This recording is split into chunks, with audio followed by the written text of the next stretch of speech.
পাচ্ছ বাসার ছাদে, বাইরে কিন্তু করা যাবে না, বাসার ছাদে খেলাধুলা করতে পারো, ভাই বোনদের সাথে ইনডোর গেমসগুলো খেলতে পারো।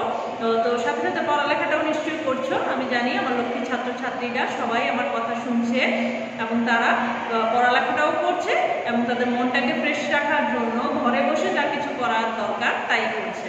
তো বাবা মায়ের কথা শুনবে এবং আমাদের দেশটাকে এবং দেশের যে পরিবেশ আছে সেটাকে সুস্থ করার জন্য যা যা করা দরকার সেগুলোতে একটু সহায়তা করবে। কারণ আমরা যদি বাইরে ঘোরাঘুরি করি তখন কি হবে, আমাদের যে করোনা পরিস্থিতি আছে সেটা আস্তে আস্তে করোনার যে রোগীর সংখ্যা সেটা বৃদ্ধি পাবে। তাই আমরা বাইরে ঘোরাঘুরি করব না, নিজের দেখাশোনা করব, পরিবারের মানুষের দেখাশোনা করব, পাশাপাশি আমাদের দেশের যে পরিবেশ সেটাকে সুস্থ রাখতেও আমরা সহায়তা করব। তো আমরা কি করছিলাম মনে আছে? আমরা করছিলাম হচ্ছে আমাদের অধ্যায় 9 ঝুঁকি ও মুনাফার হার, আমাদের ফিনান্স ব্যাংকিং ও বিমা প্রথম পত্র থেকে। আমি ফাতেমাতুল জোহরা, প্রভাষক, নারায়ণগঞ্জ হাই স্কুল অ্যান্ড কলেজের অনলাইন শ্রেণী কার্যক্রমে তোমাদেরকে স্বাগত জানাচ্ছি। তো আজকে আমরা আমাদের ম্যাথ পার্টে চলে যাব।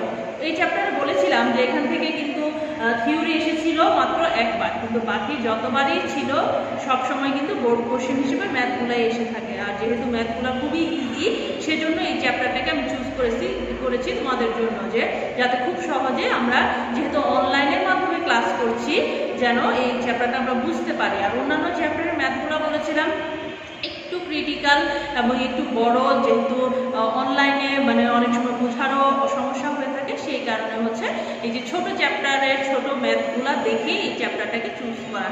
তাহলে চলো আজকে আমাদের অনলাইন শ্রেণী কার্যক্রমে চলে যাচ্ছি। তো আমরা এখন জানবো হচ্ছে ঝুঁকির পরিমাপ সম্পর্কে।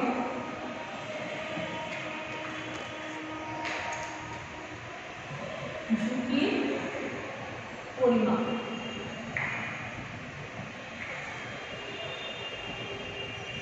বা এটাকে আমরা কি বলতে পারি? আমরা বলতে পারি মেজারমেন্ট অফ রিস্ক।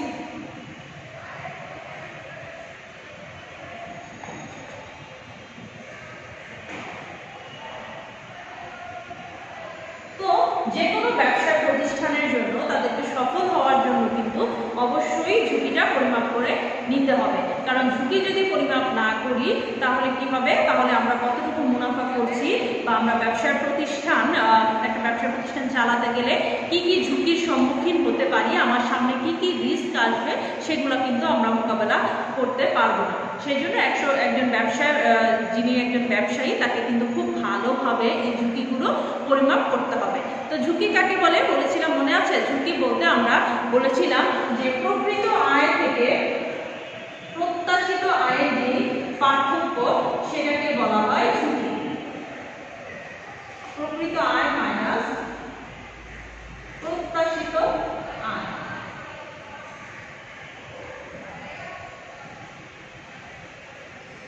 তো এই প্রকৃত আয় থেকে প্রত্যাশিত আয়ের পার্থক্য বা বিচ্যুতি আমাদের এই চ্যাপ্টারের ভাষায়, আমাদের ফিনান্সের ভাষায় আমরা বলতে পারি যে বিচ্যুতি যত বেশি হবে ঝুঁকি তত বাড়বে। তার মানে এই যে ডিফারেন্সটা যত বেশি বাড়তে থাকবে ঝুঁকি তত বেশি বাড়বে। আবার এই ডিফারেন্সটা যত বেশি কম হবে, প্রকৃত আয়ের সাথে প্রত্যাশিত আয়ের পার্থক্যটা যত কম থাকবে তত হচ্ছে একটা ব্যবসা প্রতিষ্ঠানের জন্য ভালো। তার মানে এই দুইটা ব্যবধান, ধরো প্রকৃত আয় হচ্ছে একজন ব্যবসায়ী প্রত্যাশা করছে তার আয় হবে হচ্ছে 12%, কিন্তু অ্যাকচুয়ালি তার আয় হলো হচ্ছে 8%। তাহলে কি 4% পার্থক্য? এই যে 4% পার্থক্য, এটাই কিন্তু আসলে তার ঝুঁকি। তার মানে প্রকৃত আয় থেকে প্রত্যাশিত আয়ের পার্থক্যকে আমরা বলতে পারি ঝুঁকি। এবং এই যে ঝুঁকিগুলো পরিমাপের বিভিন্ন পদ্ধতি কিন্তু আছে, পারিসংখ্যানিক বা পরিসংখ্যানের ম্যাথে হচ্ছে আমরা এইগুলো করে থাকি। তো এই পদ্ধতিগুলোর নামগুলো আমি তোমাদেরকে লিখে দিচ্ছি। আদর্শ বিচ্যুতি, ঝুঁকি পরিমাপের প্রথম যে পদ্ধতি সেটা হচ্ছে আদর্শ বিচ্যুতি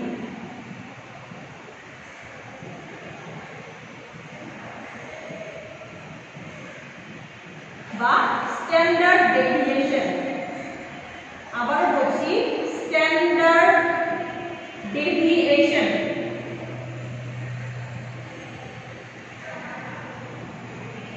ডেভিয়েশন মানে হচ্ছে বিচ্যুতি আর স্ট্যান্ডার্ড মানে হচ্ছে আদর্শ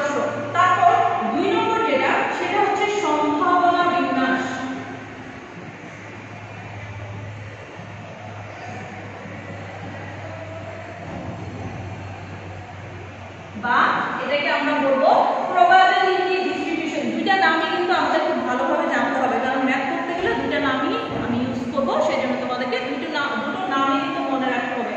আদর্শ বিচ্যুতি স্ট্যান্ডার্ড ডেভিয়েশন এবং সম্ভাবনা বিন্যাস হচ্ছে প্রবাবিলিটি ডিস্ট্রিবিউশন।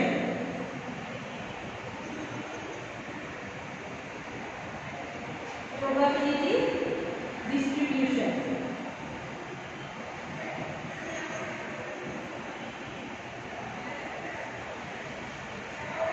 দুটো খেয়াল করো, একটা হচ্ছে আদর্শ বিচ্যুতি, আরেকটা হচ্ছে সম্ভাবনা বিন্যাস, এবং নাম্বার 3 হচ্ছে বিভেদাঙ্ক।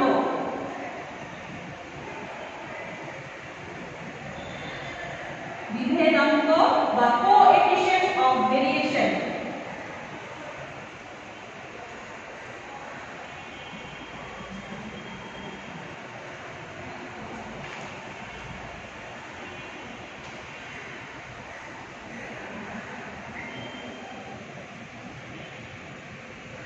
তোমরা কিন্তু এই চ্যাপ্টারটা তোমাদের 9 10 এ পড়েছো। তোমাদের চ্যাপ্টার 4 ছিল 9 10 এর যে বই, সেই বইয়ের চ্যাপ্টার 4 এ এই ম্যাথগুলো ছিল। যেহেতু এখনকার নামগুলো একটু বড় বড় শোনাচ্ছে, যেহেতু ইংলিশে বলছি সেই কারণে হয়তো তোমাদের কাছে একটু কঠিন মনে হচ্ছে, কিন্তু সেম ম্যাথ কিন্তু তোমরা 9 10 এ পড়ে এসেছো। তো এই চ্যাপ্টারটা তোমাদের কাছে খুব বেশি কঠিন লাগার কিন্তু কোনো কারণ নেই। তো তিনটা পদ্ধতিতে ঝুঁকি পরিমাপ করা যায়, হচ্ছে আদর্শ বিচ্যুতি বা স্ট্যান্ডার্ড ডেভিয়েশন, সম্ভাবনা বিন্যাস বা প্রবাবিলিটি ডিস্ট্রিবিউশন, এবং বিভেদাঙ্ক বা হচ্ছে কোএফিশিয়েন্ট অফ ভেরিয়েশন। তাহলে চলো আমরা নেক্সট স্টেপে চলে যাচ্ছি। এটা শিখবো পরিমাপের পদ্ধতি আদর্শ বিচ্যুতি বা স্ট্যান্ডার্ড ডেভিয়েশন। তো আদর্শ বিচ্যুতির যে সংজ্ঞা সেটা হচ্ছে গিয়ে আমাদের যে আয়গুলো থাকবে, এমন একটি টেবিল থাকবে।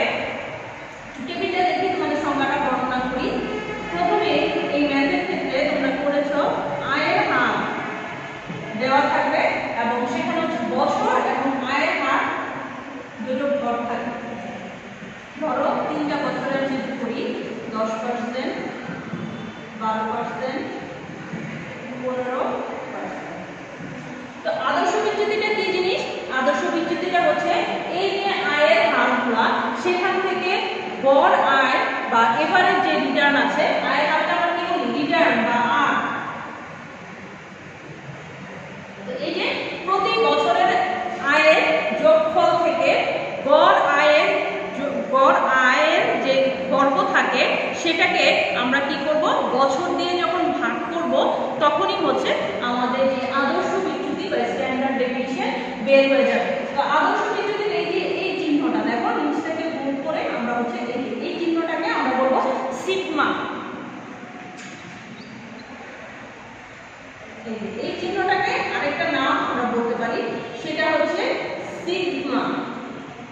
তো এই ম্যাথটা যখন আমরা করব, তো আমরা এই শব্দটা দেখবে বারবার ইউজ করছি, যে এই চিহ্নটা দিয়ে আমাদের ম্যাথ হবে, সেটাকে বলা হয় সিগমা। তার মানে আয়ের হারের যে যোগফলগুলো আছে সেখানে বর্গ থেকে আমরা যখন গড় আয়ের হারের বর্গের পার্থক্য করব এবং সেটাকে যখন বছর দিয়ে ভাগ দিব, তখন হচ্ছে আমাদের এই যে আদর্শ বিচ্যুতিটা বের হয়ে যাবে। তো এই আদর্শ বিচ্যুতিকে আমরা যখন আবার স্কয়ার করব, এটা সিঙ্গেল নাম হচ্ছে সিগমা, কিন্তু আমরা যখন এটাকে আবার স্কয়ার করব তখন এটার নাম হবে ভেদাঙ্ক, বাংলায় ভেদাঙ্ক। এত কঠিন নামে আমরা যাব না, আমরা শুধু এটাকে এসডি বলতে পারি বা সিগমা বলতে পারি, শর্ট নামে আমরা এটাকে ডাকবো, কারণ একটু কঠিন নাম, একটু কেমন যেন নাম শোনা যাচ্ছে। তো এই নামটা আমরা ইউজ করবো না, জাস্ট তোমাদের জানার জন্য। যদি এমসিকিউ হিসেবে কোশ্চেন এসে থাকে তখন হচ্ছে তোমরা এটা জানবে। তো এটা সূত্রটা চলো দেখে নেই। সূত্রটা কি হলো? সামেশন অফ আর আই, মানে হচ্ছে প্রত্যেক বছরের যে আয় সেটা মাইনাস আর বার, এটাকে আমরা কি করব? হোল স্কয়ার করব, সেটাকে ভাগ দিব n মাইনাস 1। সূত্র দেখে ভয় পাওয়ার কিছু নেই, আমি বলে দিচ্ছি, সূত্রটা ব্যাখ্যা করে দিব তোমাদেরকে। তো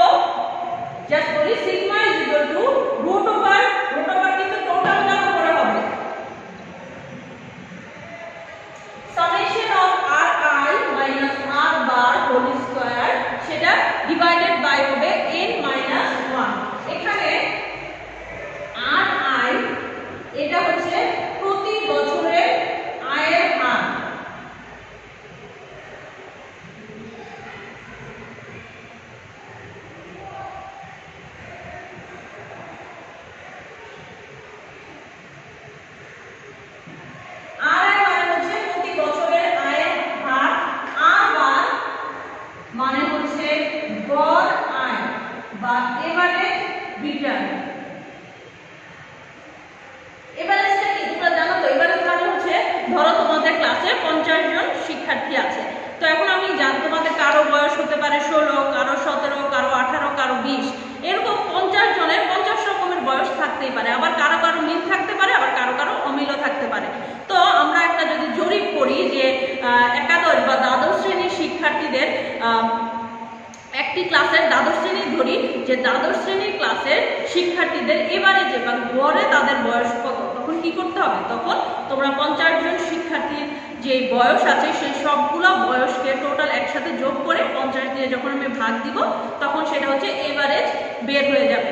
আবার ধরো তোমরা বাসায় হচ্ছে 3 ভাই বোন আছো, তো তোমাদের বাবা তোমাদের জন্য কি করলো, ধরো 30টা চকলেট নিয়ে আসলো, তখন এটা কিভাবে ভাগ করে দিবে তোমাদের মাঝে?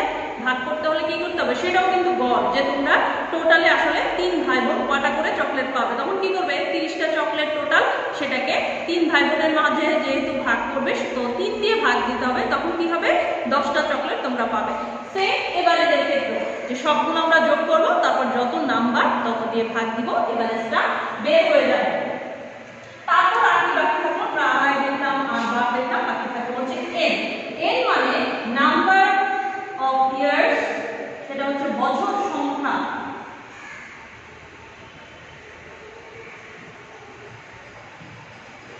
তো আমরা দেখে নিলাম কি কি আমাদের এই ফর্মুলাটাতে কি কি লাগবে। লাগবে হচ্ছে আড়াই লাগবে, এটা হচ্ছে প্রতি বছরের আয়ের হার, আর বার মানে হচ্ছে আমার গড় আয় বা এভারেজ রিটার্ন, এবং n মানে হচ্ছে বছর সংখ্যা। তো এই অঙ্কটা করতে হলে, এই ম্যাথটা যদি আমি করতে চাই যে আমার আদর্শ বিচ্যুতি কতটুকু, এই আদর্শ বিচ্যুতিটা আমি কেন করব? মনে আছে এই আদর্শ বিচ্যুতিটা করব যে আমরা আসলে বিচ্যুতি, প্রথমে বললাম না যে প্রকৃত আয় থেকে প্রাপ্ত আয়ের পার্থক্য বা বিচ্যুতি, তো আদর্শ বিচ্যুতিটাই সেটাই আমাদেরকে বলবে যে আসলে প্রকৃত আয় থেকে আমার প্রাপ্ত আয়ের পার্থক্য কতটুকু। আদর্শ বিচ্যুতির মাধ্যমে আমি সেটাই বের করবো, মানে ঝুঁকিটা পরিমাপ করব। তো আদর্শ বিচ্যুতির যে রেজাল্টটা আসবে সেটা আসলে আমাকে বলবে যে আমার প্রতিষ্ঠানে, আমার ব্যবসায় প্রতিষ্ঠানে ব্যবসা করতে গিয়ে আমার ঝুঁকি কতটুকু ছিল, সেটাই হচ্ছে আমি নির্ধারণ করতে পারবো। তো এই অঙ্কটা করতে গিয়ে প্রথমে আমাদের যেটা লাগবে সেটা হচ্ছে আমাদের এই আর বারটা বের করে নিতে হবে। তোমাদেরকে একটা অঙ্কে আমি এটা ইমপ্লিমেন্ট করে দেখাচ্ছি, চলো আমরা আমাদের ম্যাথ অংশে চলে যাচ্ছি। এখানে দেখো একটি ছোট্ট ম্যাথ দিয়ে দিয়েছি।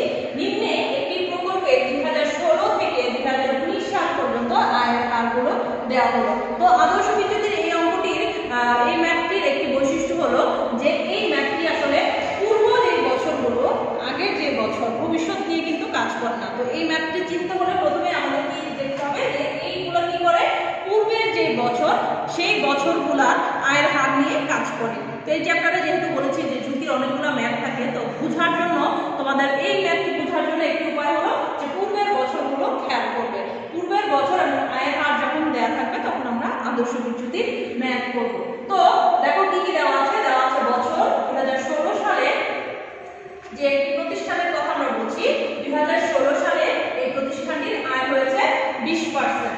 2017 সালে এই প্রতিষ্ঠানটির আয় হয়েছিল 5%, এবং 2018 সালে দেখো এখানে লেখা -5%। তার মানে 2018 সালে প্রতিষ্ঠানটি কিন্তু মুনাফা করতে পারেনি, তাদের লস হয়েছিল 5%। কারণ প্রতিষ্ঠানটি সবসময় মুনাফা করবে এমন কিন্তু কোনো কথা নেই। সেজন্য 2018 সালে প্রতিষ্ঠানটি হয়তো কোনো কারণে ভালো করতে পারেনি, এই কারণে তাদের লস হয়েছিল -5%, এবং 2019 সালে তাদের মুনাফা হয়েছিল 16%। তো এখান থেকে আমাদেরকে হচ্ছে আদর্শ বিচ্যুতি বা স্ট্যান্ডার্ড ডেভিয়েশন বের করতে হবে। তো প্রথমেই বলেছিলাম স্ট্যান্ডার্ড ডেভিয়েশন বের করতে হলে আমাদেরকে কি করতে হবে? গড় আয়ের হার বের করে নিতে হবে। তো চলো করছি। গড় আয়ের হার বা আর বার, এটা আমাদেরকে বের করে নিতে হবে। তো আর বারের একটা ছোট্ট সূত্র আছে, R bar equal to summation of R, মানে প্রতি বছরের আয়গুলোর যোগফল আর হচ্ছে n। এটাই সূত্র হচ্ছে আর বারের, মানে গড় আয়ের হার বের করার জন্য। সামেশন অফ আর মানে হচ্ছে প্রতি বছরের আয়গুলোর যোগফল। তাহলে 2016 সালে বা প্রথম বছরে আয় ছিল কত? 20%। তাহলে লিখলাম আমি এখানে 20। তারপর যেহেতু সামেশন মানে হচ্ছে সবগুলো যোগ হবে, তাহলে হচ্ছে 20 যোগ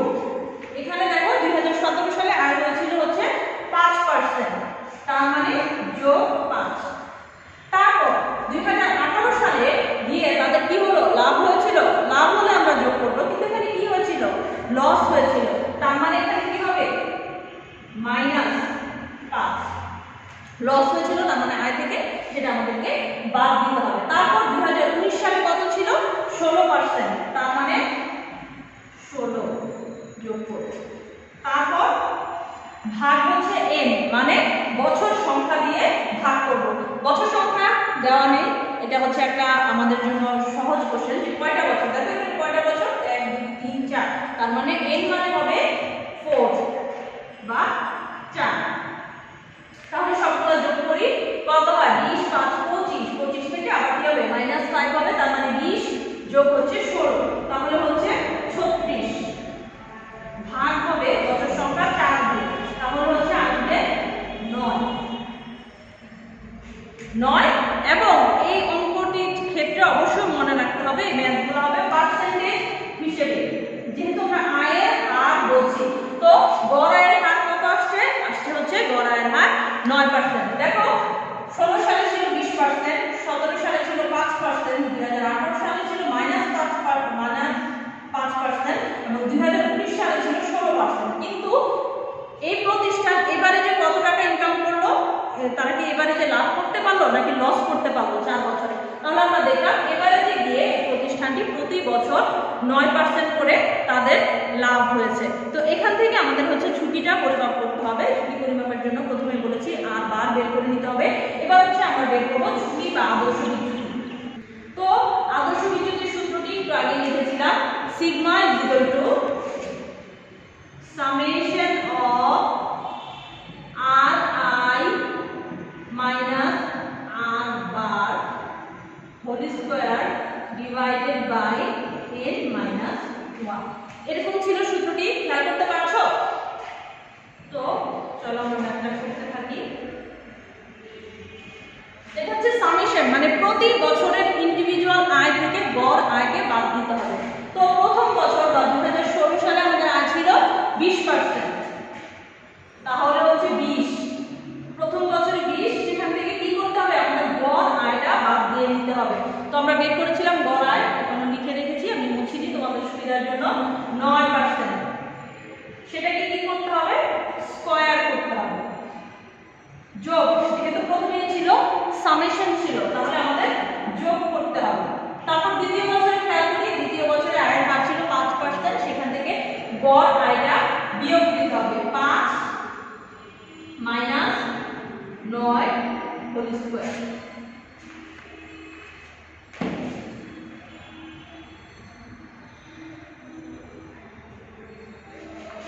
তারপর আবার তৃতীয় বছরে কত ছিল? -5%, তাহলে আমরা করি -5 - 9,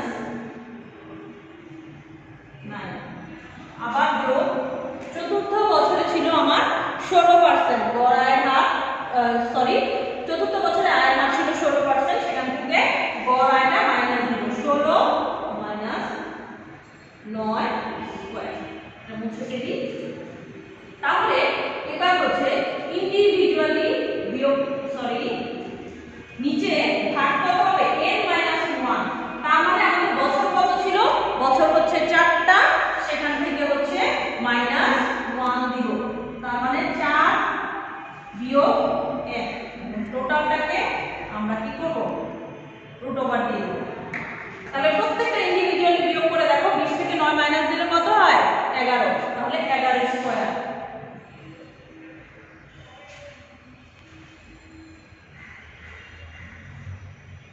যোগ 5 থেকে 9 মাইনাস দিব, তাহলে কত আসবে? -4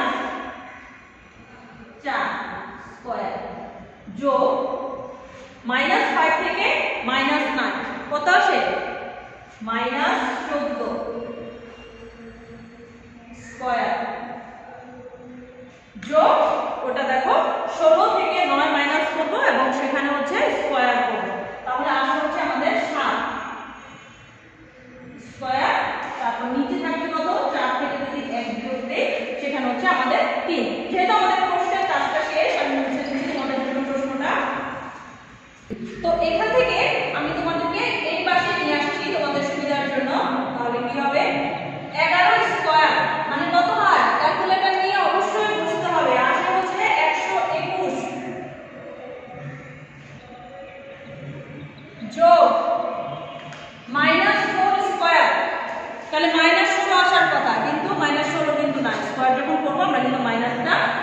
যাবে, উঠে গেলে কত হবে 16 যোগ, তারপর এখানে আছে -14, -14 তোমরা যখন স্কয়ার করবে এটা কিন্তু উঠে যাবে, স্কয়ার মাইনাসটা উঠে যাবে, হবে 196 যোগ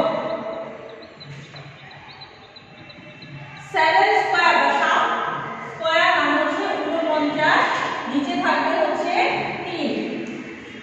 তো এই সবগুলো আমরা আবার যোগ করে দিব, 121 যোগ 16 যোগ 196 যোগ হচ্ছে 49, যোগ করলে আসবে আমাদের 382, সেটাকে আমরা 3 দিয়ে ভাগ দিব,